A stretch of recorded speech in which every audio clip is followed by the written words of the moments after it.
कुछ का जो ऐसी ही एक खींच नैरेटिव जैनेंद्र था। प्रताप सिंह क्या आपकी पार्टी में भी उठ रही है क्या? कोई चर्चा नहीं, कुछ पूजा जी, नहीं। हालांकि प्रदर्शन आपका अच्छा रहा नहीं लोकसभा चुनाव में, इसलिए अब बिहार में ताल ठोकने की बात कर रहे हैं। नहीं पूजा जी, देखिए हमारा जो गठबंधन हुआ था वो 2022 से पहले हुआ था, लगभग अक्टूबर 2021 के समय में। उस समय हमारा गठबंधन विधानसभा चुनावों को लेके हुआ था और उसके बाद लोकसभा चुनावों में भी हम साथ रहे थे उत्तर प्रदेश के अंदर। अभी हमारा जो संगठन है वो दिनों दिन दिन दूनी रात चौगुनी तरक्की करते हुए बढ़ता जा रहा है। जैसे महाराष्ट्र में है, बिहार में है, हरियाणा में है, तो दिल्ली में है, चारों तरफ बढ़ रहा है। तो हमने दूसरे प्रदेशों को लेके उस समय गठबंधन नहीं किया था। मेरे नेता माननीय ओम प्रकाश राजभर जी का यही कहना था कि झारखंड में जो उपचुनाव होने हैं या जो चुनाव आने वाले हैं उनको लेके गठबंधन नहीं था, तो उनके लिए बात की जाएगी और जैसा भी होगा वो जनता के सामने लाया जाएगा। और जहां तक रही लेकिन उत्तर हाथ प्रदेश कुछ के नहीं अंदर लगा की ना बात, आपके, तो ना झारखंड में ना यूपी में। नहीं, देखिए चुनाव में जीत हार होती रहती है। दूसरी चीज मैं बताना चाहूंगा कि जहां तक उत्तर प्रदेश की बात रही, तो उत्तर प्रदेश के अंदर सभी 9 जो सीटें हैं उनके ऊपर हम अपने सहयोगी दलों के साथ मिलकर दिन रात मेहनत कर रहे हैं। और खासकर अयोध्या की सीट पर मिल्कीपुर में, तो वहां पे पॉजिटिव रिजल्ट आएंगे जब 10वीं सीट की घोषणा होगी।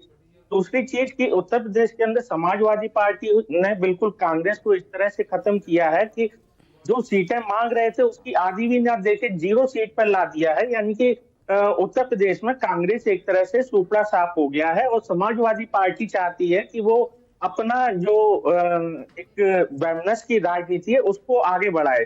और कांग्रेस भी यही चाहती थी, लेकिन आपने हरियाणा में देखा क्या हुआ, आपने दूसरी जगहों पे देखा जो चुनाव हुए थे उनमें क्या हुआ, कांग्रेस मुंह के बल गिर गई। और उत्तर प्रदेश के अंदर यही मानकर समाजवादी पार्टी ने एक भी टिकट लोकसभा चुनाव के आंकड़े गंवाना नहीं लगता है आप समझा। भूल गए हैं जैनेंद्र प्रताप सिंह। नहीं, लोकसभा देखिए, काट की आंधी एक बार चढ़ती है, बार बार नहीं चढ़ती है। मैं आपको स्पष्ट कर दूं कि जो संविधान खत्म होने की बात की जा रही थी, क्या अब संविधान खत्म हो गया? क्या दलितों पिछड़ों को नौकरियों में प्रतिनिधित्व नहीं मिल रहा है? तब भी मिल रहा था 2014 से और आज भी मिल रहा है। ठीक है, जो इन्होंने एक झूठ फैलाया था उस झूठ के काट अचानक से हम लोग नहीं ढूंढ पाए थे, इस बात को सभी ने स्वीकार किया है और हर तरह से स्वीकार किया है। लेकिन मैं यहाँ एक बात और बताना चाहता हूँ, जनता इतनी समझदार है, वोटर इतना समझदार होता है कि वो समझ जाता है कि क्या पिछली बार उन्हें ठीक है, मोहम्मद आजम दवाई साहब, दी गई थी मोहम्मद और वो आजम आगे साहब क्या चाहते हैं। जी जवाब दीजिए। ये हाँ। कह रहे हैं मैडम आरक्षण मिल रहा, ये मिल रहा, आखिर 69,000 जो भर्ती थी हाई कोर्ट ने क्यों तमाचा मारा उत्तर प्रदेश सरकार को, और उसका उत्तर प्रदेश सरकार खुद अपने लोगों को लेकर सुप्रीम कोर्ट पे चली जाती है। अगर वो चाहती तो 1 दिन 2 दिन 3 दिन में सूची ला सकती थी, लेकिन चूंकि उत्तर प्रदेश सरकार की मंशा नहीं थी, दलितों पिछड़ों को आरक्षण देने की मंशा थी नहीं, पीडीए के वो खिलाफ है, वही पीडीए इनके साथ इनके खिलाफ खड़ा हुआ है। और लेटरल एंट्री के तमाम ऐसे केसेस हैं मैडम जहां आरक्षण का घोर उल्लंघन किया गया है। चाहे उत्तर प्रदेश सरकार की जितनी आउटसोर्सिंग की सर्विसेज हो, चाहे संविदा की सर्विसेज हो, और बोलिए एसएम सिंह जी की भर्ती, तमाम ऐसे मुद्दे।